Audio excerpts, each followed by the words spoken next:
श्री शिवाय नमस्तु भयम। दोस्तों, आप सभी लोग जानते हैं कि 27 अक्टूबर 2025 के दिन यहां पर कार्तिक महीने का सोमवार षष्ठी तिथि और छठ पूजा व्रत पड़ रही है। दोस्तों, ये जो सोमवार षष्ठी तिथि है कार्तिक महीने में पड़ने वाला सबसे बड़ा षष्ठी तिथि है, क्योंकि यह कार्तिक महीने में पड़ रहा है जिसका बहुत ही बड़ा और विशेष महत्व होता है और ऐसा दिन पूरे साल में सिर्फ एक ही बार आता है। और दोस्तों, आप सभी लोग जानते हो कि 27 अक्टूबर कार्तिक महीने के सोमवार षष्ठी तिथि का अगर सबसे बड़ा कोई उपाय है तो वह 7 चने की दाल वाला उपाय। तो दोस्तों, इस कार्तिक माह का सोमवार षष्ठी तिथि के दिन आप लोगों को इस 7 चने की दाल वाला उपाय को जरूर करना है। बहुत सारे लोग होंगे जिन लोगों ने इस उपाय को न किया हो, मतलब पूरा साल निकल गया और उन्होंने किसी भी दिन इस 7 चने की दाल वाला उपाय को न किया हो।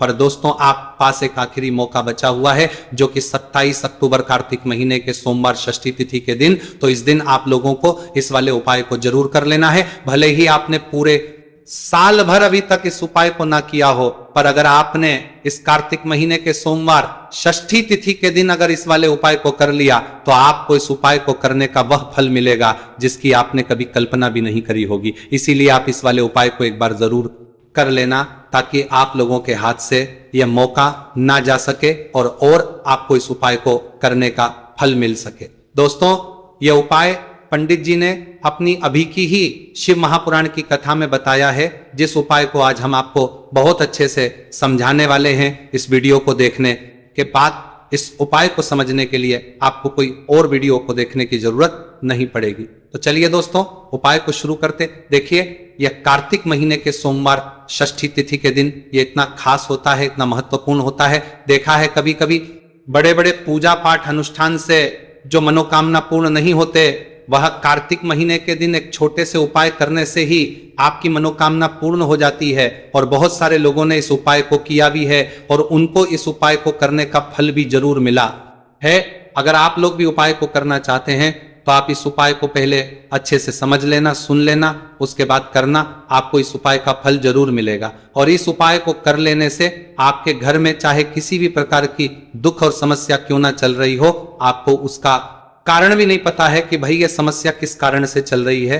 उसका कुछ भी कारण हो सकता है, जैसे पादोष हो सकता है या किसी भी तरह का मंगल दोष भी हो सकता है। तो इस दिन लोगों को 7 चने की दाल वाला उपाय कर लेना है। ये एक ऐसा उपाय है जिस उपाय को अगर किसी विशेष दिन पर किया जाए तो भाई उस विशेष दिन का जो है वह तो हमें मिलता ही मिलता है, पर हमने उस दिन पर इस उपाय को किया है तो हमें उससे भी बड़ा फल मिलता है और फल बहुत जल्दी मिलता है, क्योंकि आप इस उपाय को बहुत ही बड़े और विशेष दिन पर कर रहे हो। तो चलिए अब उपाय के बारे में बात करते हैं, लेकिन उससे पहले आप लोगों को यह जानना आवश्यक कि आखिर यह उपाय किस समय करना है, किसको करना है और कैसे करना है। तो चलिए हम आगे आपको वीडियो में एक एक करके बता देते हैं, लेकिन उससे पहले अगर आप लोग हमारे चैनल पर नए हैं तो हमारे चैनल को सब्सक्राइब कर लेना और इस वीडियो को लाइक करके कमेंट बॉक्स में श्री शिवाय नमस्तु भयम ओम नमः शिवाय जरूर टाइप कर देना।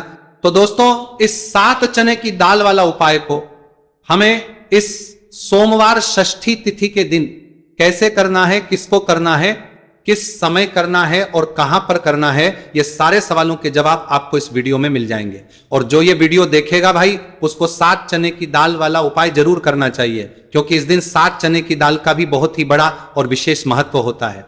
और जब बात आ जाए 7 चने की दाल वाला उपाय की, तो ये सोने पर सुहागा वाली बात हो जाती है और ये एक बहुत ही बड़ा उपाय हो जाता है इस कार्तिक महीने के सोमवार षष्ठी तिथि का।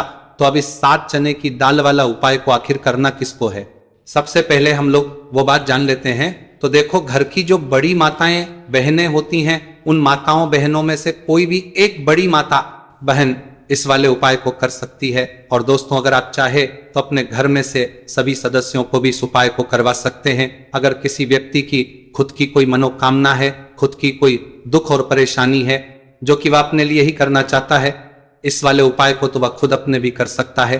बाकी अगर कोई घर में से ऐसा है जो कि अपने पूरे घर परिवार की सुख और शांति के लिए ये वाला उपाय करना चाहता है, तो भाई वो भी कर सकता है, उसमें भी कोई दिक्कत वाली बात नहीं है। कहने का मतलब यह है कि इस उपाय को हर एक सदस्य भी कर सकता है और पूरे घर परिवार के सदस्य के लिए घर की बड़ी माताओं बहनों में से कोई एक माता बहन भी कर सकती है। माताएं बहनें अगर घर में उपस्थित हो या वह ये वाला उपाय ना कर पा रही हो तो फिर घर का कोई बड़ा सदस्य भी इस 7 चने की दाल वाला उपाय को कर सकता है, चाहे फिर वह पुरुष ही क्यों ना हो, उसमें कोई भी दिक्कत वाली बात नहीं है। 7 चने की दाल वाला उपाय को, आखिर इस उपाय को हमें किस समय करना है, सुबह के समय करना है कि शाम के समय करना है? तो देखो, इस वाले उपाय को आप लोग सुबह के समय भी कर सकते हो और शाम के समय प्रदोष काल में भी कर सकते हो। अब अगर आप कि भाई सबसे उत्तम समय कौन सा रहेगा इस 7 चने की दाल वाला उपाय को करने का, तो हम आपसे बस यही कहेंगे कि इस उपाय को आप सुबह के समय करेंगे तो ज्यादा बेहतर होगा। बाकी अगर प्रदोष काल शाम के समय भी करेंगे तो भी अच्छा होगा, उसमें कोई भी दिक्कत वाली बात नहीं। तो अब दोस्तों, जो अगली सबसे बड़ी और महत्वपूर्ण बात आती है वह ये आती है कि सुबह अगर हम उपाय को करेंगे तो हमें कितने बजे लेकर कितने बजे तक के बीच में करना है, और शाम के समय प्रदोष काल में करेंगे तो हमें कितने बजे से लेकर कितने बजे के बीच में करना है। तो देखो, सुबह जितनी जल्दी हो सके आप उपाय को करने की कोशिश करना। बाकी अगर किसी कारणवश लेट भी हो जाओ, थोड़ी देर भी हो जाए, तो 10 या 12 बजे तक भी आप उपाय कर लेना, पर 12 बजे से ज्यादा देरी ना हो, ठीक है? इस बात का ध्यान रखना। उसके बाद में दोस्तों, अगर शाम के समय प्रदोष काल की बात करें, प्रदोष काल का जो होता है वह शाम के 6 बजे से शुरू हो जाता है। मतलब शाम के 6 बजे से लेकर 7 बजे के बीच का जो समय होता है, यह समय प्रदोष काल का समय होता है। उपाय को 7 या 8 बजे के बीच में भी कर सकते हो। मतलब शाम के 6 बजे से रात 8 बजे के बीच में आप कभी भी इस वाले उपाय को कर सकते हो, उसमें कोई भी दिक्कत वाली बात नहीं है। देखो, हम सभी जानते हैं कि अभी कार्तिक मास का पवित्र महीना चल रहा है और कार्तिक मास के महीने की षष्ठी तिथि सोमवार के दिन पड़ने वाली है। यह षष्ठी तिथि है जो कि 27 अक्टूबर के दिन पड़ने वाली है। तो इसीलिए 27 अक्टूबर को सोमवार के षष्ठी के दिन करने वाले 3 माह उपाय के बारे में हम आपको बताने वाले हैं। ये तीनों उपाय आप सोमवार की षष्ठी के दिन कर सकते हैं। बहुत ही प्यार से उपाय होने वाले हैं। तो 3 माह उपाय के बारे में हम बात करते हैं, तो बिल्कुल एक एक करके हम सारे उपाय को समझेंगे। जैसा कि हमने कि 7 चने की दाल वाला ये उपाय है, इस उपाय को आपको करना है। षष्ठी के दिन देखो क्या क्या सामग्री लेनी है। पहले यह समझ लो, 7 चने की दाल, ठीक है? चने की दाल खंडित नहीं होनी चाहिए, और शनि की चयन की दाल। जो भी व्यक्ति भगवान शिव के ऊपर सोमवार षष्ठी तिथि के दिन अर्पित करता है तो वह स्वर्ण ही भगवान शिव को अर्पित करता है। अगर वह स्वर्ण भगवान शिव के ऊपर अर्पित नहीं कर सकता, न हीन की दाल अर्पित करते हैं, तो आपके जीवन का भाग्य जो है वह उदय हो जाता है। यानी कि पूज्य गुरुदेव ने बिल्कुल से कहा है कि अगर आप चने की दाल अर्पित करते हैं ना, तो आपके भाग्य का उदय होता है, किस्मत चमकते गज जाती है। तो देखो क्या करना है, बहुत ध्यान से समझना। तांबे के पत्र के अंदर जल लेना है, ठीक है? साथ में एक स्टील की कटोरी के अंदर थोड़ा सा डालना, थोड़ा सा गुड़ डाल देना, ठीक है? गुड़ डालना, ठीक है? गुड़ वाला पानी बना लेना है, ठीक है? साथ में लेना है आपको 7 चने की दाल। ये तीनों चीज लेकर के आपको जाना है भगवान शिव के मंदिर में। देखो, सोमवार षष्ठी तिथि के दिन सुबह से लेकर के शाम तक जब आपकी इच्छा हो तब आप भी उपाय कर सकते हैं। अब आपको क्या करना है, सबसे पहले क्या करेंगे, जो चने की दाल है, चने की दाल को आप गुड़ वाला जो जल है ना, उसके अंदर आपको दाल देनी है। साथी की दाल ले रहे हैं या 3 चने की दाल भी ले रहे हैं ना, तो आपको गुड़ वाले जल के अंदर दाल देनी है। थोड़ा सा ही गुड़ वाला जल देना, ठीक है? और जब गुड़ वाले जल के अंदर आप डालोगे ना, तब आपको बृहस्पतिवार महादेव का स्मरण करना है। देखो, बृहस्पति ईश्वर महादेव का नाम लेते हो ना आप, तो गुरु ग्रह मजबूत होता है, और गुरु ग्रह मजबूत होता है ना तो आपको आपके भाग्य का साथ मिलता है। यानी कि जो भी आपको भी कम कर रहे हो ना, तो उसमें आपको मिलती है, ठीक है? क्या करना है, चने की दाल डाल दी। अब आपको क्या करना है, तांबे का जो पत्र है, अब आपको क्या करना है, ये जो चने की दाल है और गुड़ के पानी का जो जल है जिसमें आपने डाली है, ये चने की दाल और गुड़ में जल भगवान शिव के शिवलिंग पर आपको अर्पित कर देना है। श्री शिवाय नमस्तुभयम का जप करते हुए। देखो, जो भी व्यक्ति आज के दिन सोमवार षष्ठी तिथि के दिन भगवान शिव के ऊपर चने की दाल अर्पित करता है, तो उसकी किस्मत जो चमकते गजाती है। देखो, जो भी आप व्यापार कर रहे हैं आज, जैसे कि आप कपड़े का व्यापार कर रहे हैं या सोनी चांदी का व्यापार कर रहे हैं या किसी भी चीज का व्यापार कर रहे हैं, आपको आपके व्यापार का स्मरण करना है और उसके बाद श्री शिवाय नमस्तुभयम का जप करते हुए आपको अर्पित करना है। देखो, व्यापार का स्मरण करना कि ये मेरा व्यापार है, महादेव आपकी कृपा से मेरा जो व्यापार है अच्छे से चल जाए, ऐसी आपको करते हुए आज के दिन आपको चने की दाल अर्पित करनी है। इस प्रकार से यह उपाय करना है। जो एक लोटा जल लेकर के आए हो ना, वह देखो उसमें क्या करना है। आपको सबसे पहले गणजी वाले स्थान पर, फिर कार्तिकेय जी वाले स्थान पर, फिर माता अशोक सुंदरी वाले स्थान पर, फिर पार्वती माता के हस्तकमल में, फिर भगवान शिव के शिवलिंग के ऊपर आपको अर्पित कर देना है। बस इतना सा उपाय करना है। आपका जो भी व्यापार बेंड भी हो गया होगा या बेंड होने के कागर पर भी होगा, तो यह उपाय एक बार करके देखिए, निश्चित ही आपको फायदा जरूर मिलेगा। आपके जीवन के सारी कठिनाई है जो है वह महादेव जरूर करेंगे। तो यह हो गया पहले उपाय। देखिए, अब हम बात करते हैं दूसरों की। आपके जीवन में, आपके घर में कोई भी परेशानियां हैं, कोई भी तकलीफ है, वह महादेव स्वयं ही इसे दूर कर देंगे। बहुत ही प्यार सा उपाय है।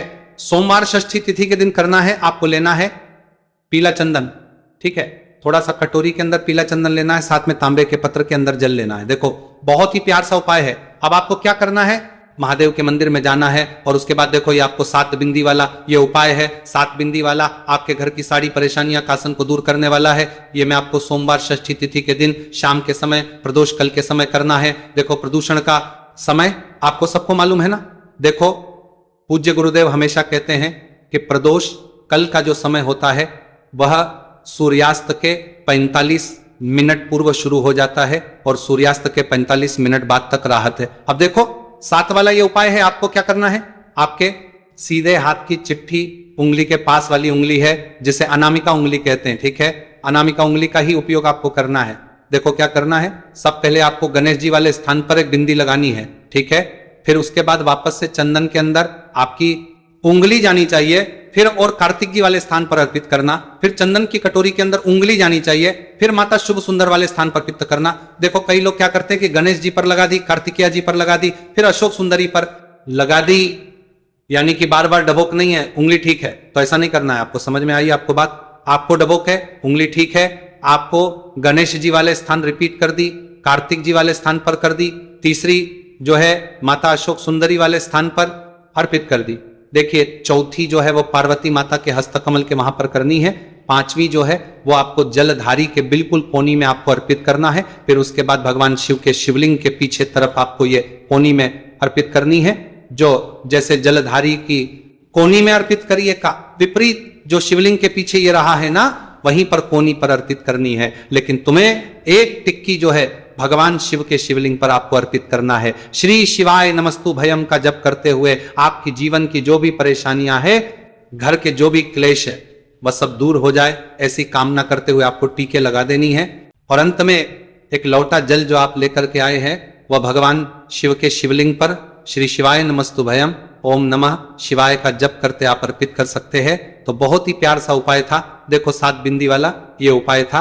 तो इस प्रकार से आपके उपाय कर सकते हैं और आपके जीवन की साड़े या घर के सारे के लिए जो है वह दूर हो जाएंगे, घर में खुशी आएगी और आपके भाग्य का दय होगा। हमने 2 उपाय के बारे में बात कर ली, अब हम बात करते तीसरी उपाय की। इस उपाय के लिए आपको मंत्र, एक बेलपत्र लेना है, ठीक है, बेलपत्र ले लिया, साथ में लेना है आपको पीला चंदन और उसके साथ में लेना है तांबे के पत्र के जल। ये तीनों चीज लेकर के भगवान शिवा के मंदिर में आपको जाना है। आगे आपको बात समझ में। अब इस उपाय को समझना, ये जो बेलपत्र है या बेलपत्र आपकी जो भी इच्छा है वह बोल करके माता अशोक सुंदरी के स्थान पर आपको टच करना है, ठीक है, रखना नहीं है, टच करवाना है।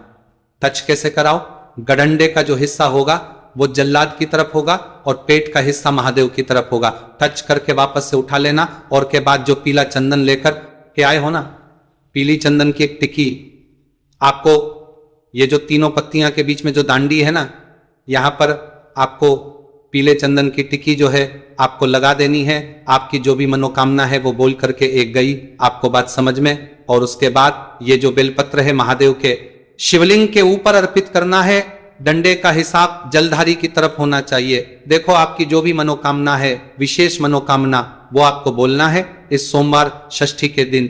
देखो, जब आप आप अशोक सुंदरी वाले स्थान पर रखोगे तभी आपकी मनोकामना बोल करके उठाना। फिर उसके बाद भगवान शिव के शिवलिंग पर आपको चंदन लगा करके अर्पित कर देना है। तब भी आपको जल जो है वह आपको इस बेलपत्र के ऊपर आपकी जो भी कामना है वह बोल करके अर्पित कर देना है। जो भी व्यक्ति 27 अक्टूबर कार्तिक महीने के सोमवार षष्ठी तिथि पर पीला चंदन भगवान शिव के शिवलिंग पर इस प्रकार से करता है तो उसके भाग्य का उदय होने लगता है। तो ये उपाय भी आप कर सकते हैं। तो दोस्तों